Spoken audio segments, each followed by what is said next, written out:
nè tập bị chập vào đào thưa video từ bóng che thầm miên ở đó là chương á kết đó nè thế khẩn thân anh video ấy thơ còn bà đã sợ miền nè mở là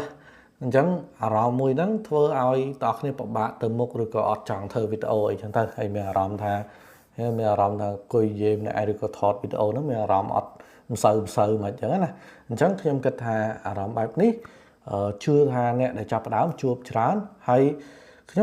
vậy khai đấy làm vậy đó sẽ bà nhà nó cứ chụp phiệp thiệpខ្លួនឯងជាមួយនឹងគេphiệp thiệpខ្លួនឯងដែលយើងទៅចាប់ដើមជាមួយនឹងអ្នកដែលគេធ្វើយូរ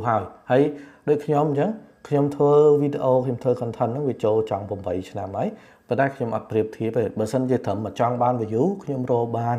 ងាយស្រួលមែនតើហើយវីដេអូចាស់ខ្ញុំធ្វើបានច្រើន view មែនតើឥឡូវណាគាត់ថាឥឡូវនេះខ្ញុំព្យាយាមធ្វើវីដេអូទៅតាមបែបផែនខ្ញុំថ្មីមួយទៀតហើយ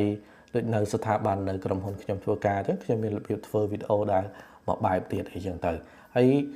មានរឿងមួយដែលខ្ញុំទៅពីអានសភៅហើយថ្មីណា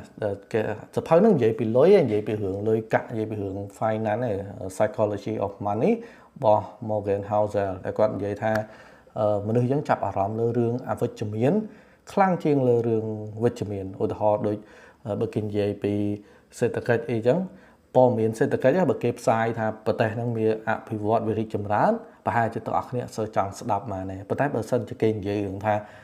តិចទៀតនឹងមានវិបត្តិសេដ្ឋកិច្ចទាំងអស់គ្នាក៏ជាផ្ទៀងចាំស្ដាប់ហើយចង់ដឹងមែនតើអញ្ចឹងអាហ្នឹងវាជាអារម្មណ៍អវិជ្ជមានមួយដែលគ្រប់ content ភាគច្រើនបើសិនធ្វើបញ្ចូលរឿងអវិជ្ជមានហ្នឹងមនុស្សនៅតាមចាំស្ដាប់ច្រើនអញ្ចឹងខ្ញុំគិតថារឿងសំខាន់កុំប្រៀបធៀបខ្លួនឯងកុំមានអារម្មណ៍អវិជ្ជមានច្រើនពេកត្រូវធ្វើអីធ្វើនឹងទៅអានេះគ្រាន់តែជាការគិតរបស់ខ្ញុំខ្លីៗចំពោះអ្នកដែលធ្វើ content ដំបូងហើយមានអារម្មណ៍ថាវីដេអូខ្លួនឯងអត់ view អញ្ចឹងview គង់តែមកទេគ្រាន់ថាវាទៀមទាដូច TikTok អីហ្នឹងវាទៀមទាអ្នកដែលនៅមើលឲ្យវាត្រូវឬក៏រក audience របស់យើងរក fan របស់យើងអីចឹងទៅអានោះវាជារឿងធម្មតាអញ្ចឹងអ្វីដែលសំខាន់គឺរក្សាវិន័យរបស់យើងនៅក្នុងការធ្វើតាមអ្វីដែលយើងកំណត់មួយថ្ងៃមួយឬក៏មួយសប្តាហ៍មួយឬក៏មួយខែមួយហើយកុំឲ្យតែមួយឆ្នាំមួយទៅបានវាឆ្ងាយពេកអញ្ចឹងខ្ញុំមានប៉ុណ្ណឹង